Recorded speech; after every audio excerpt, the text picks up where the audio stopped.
Idris is saying, should there be a lobby advocating for the relaxing of laws regarding genetic experimentation on humans? I know it seems dangerous, but the opportunity cost is huge, I feel. Genetic experimentation on humans, this is a problem with this. This is the work that I do, by the way. And I mean, I don't genetically experiment on humans, but this is the general field that I work in a lot. So the thing is, it's not... This is a very, very loose term. I mean, you have gene therapy that you do on humans, and there are gene therapy clinical trials that are happening for medications or for treatments actually that are curing things like stuff like sickle cell anemia, stuff like all these genetic disorders, cystic fibrosis that have been around for ages and that people have suffered with, kids have suffered with. These things are being completely cured, not just treated for life, but totally cured because of things like gene therapy, because of technologies like CRISPR.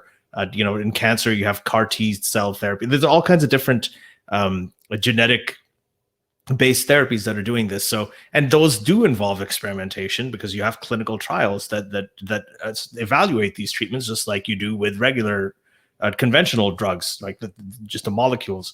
So there's I don't think there should be it should be regulated. Obviously, you don't want to go and start making like human monkey hybrids or things like that. And obviously that should be something that's checked, but overall, I don't think that genetic experimentation on humans is it's just not, it doesn't really mean anything. It's so broad. It doesn't really mean anything.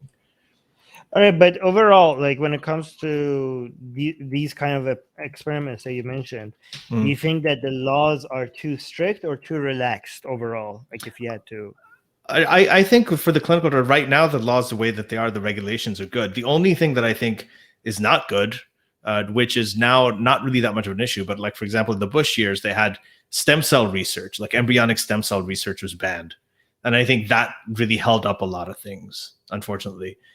There was an advantage to it too, because then you look for alternatives. You look for stem cells, like, adipose stem or fat stem cells and other adult stem cells that you can use. And we found out a lot of interesting things about those and how those could be used therapeutically. But ultimately, like when you have restrictions like that you can't experiment on embryonic stem cells and things like that I think was an issue. But overall, I think that the way that they're going about this and regulating it is a good thing.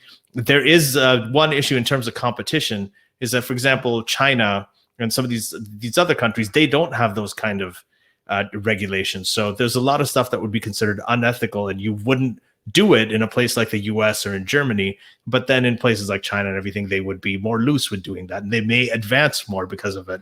So it's there's that kind of competitive element that causes a little bit of tension. But overall, I think it's very interesting because this is very interesting because this is also why China is like advancing faster when it comes to rare metals, because the environmental regulations that a lot of other countries have to abide by, China doesn't. So, and this goes for everything. It goes for like even just overall, even if you have systems of government. If China wants to build a huge building, or Dubai wants to build a huge building or build a bridge or whatever, they just have to give the order. Authoritarian governments, they just tell them.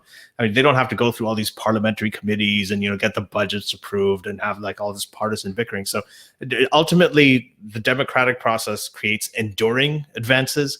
There's these things, they may not necessarily be enduring, but they can be. So, hey guys, if you want to join these streams live, get your comments and questions read by Ali and Armin and the guests, and most importantly, to get full access to the full video versions of all these episodes, become a patron.